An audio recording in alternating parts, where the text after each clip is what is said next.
যত দ্রুত সম্ভব গ্যাস বিদ্যুৎ সমস্যার সমাধান করা হবে, প্রধানমন্ত্রী তারেক রহমান এই আশ্বাস দিয়েছেন।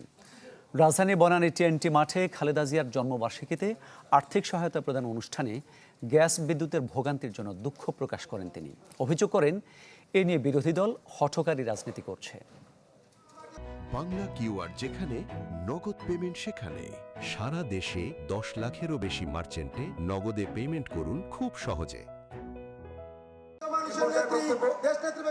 সাবেক প্রধানমন্ত্রী বেগম খালেদা জিয়ার ৮২তম জন্মবার্ষিকীতে রাজধানীর বনানী টিএনডি মাঠে দুস্থদের মাঝে সহায়তা প্রদান অনুষ্ঠান।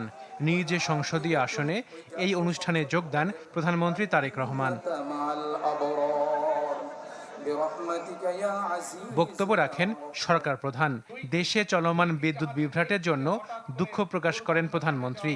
আশ্বস্ত করেন, যত দ্রুত সম্ভব গ্যাস বিদ্যুতের সমস্যার সমাধান হবে। কারিগরি ত্রুটি সরানো হয়েছে। আমি আশা করি ইনশাআল্লাহ আল্লাহর রহমত থাকলে আগামী কয়েকদিনের মধ্যে এই সমস্যা অনেকাংশে গ্যাসের সমস্যা কমে আসবে। বাংলাদেশের মানুষ যে বিদ্যুতের কষ্ট পাচ্ছেন, আমি আন্তরিকভাবে তার জন্য দুঃখ প্রকাশ করছি। কিন্তু এই সরকার আপনাদের সরকার এবং আমরা কাজ করছি যত দ্রুত সম্ভব মানুষকে এই কষ্টের হাত থেকে রক্ষা করার জন্য।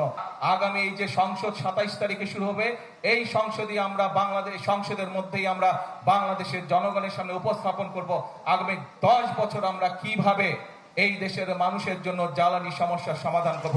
তারেক রহমান বক্তব্যে বলেন, অতীতে মেগা প্রজেক্টের নামে অর্থনীতিকে ধ্বংসস্তূপে পরিণত করা হয়েছিল, কেড়ে নেওয়া হয়েছিল ভোটের অধিকার।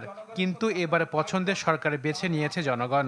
ভোট দেওয়ার অধিকারকে কিভাবে কেড়ে নেওয়া হয়েছিল, এই সকল কিছুর বিরুদ্ধেই বাংলাদেশের মানুষ প্রতিবাদী হয়ে উঠেছিল এবং গণ অভ্যুত্থানের মাধ্যমে তাদের পতন ঘটিয়েছিল।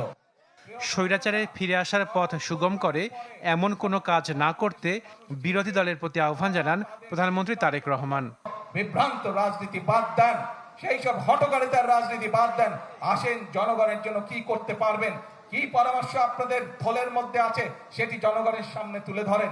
এমন কোনো কাজ করবেন না যেই কথা বললে বিশৃঙ্খলা তৈরি হয় রাজপথে, কারণ স্বৈরাচার বসে আছে।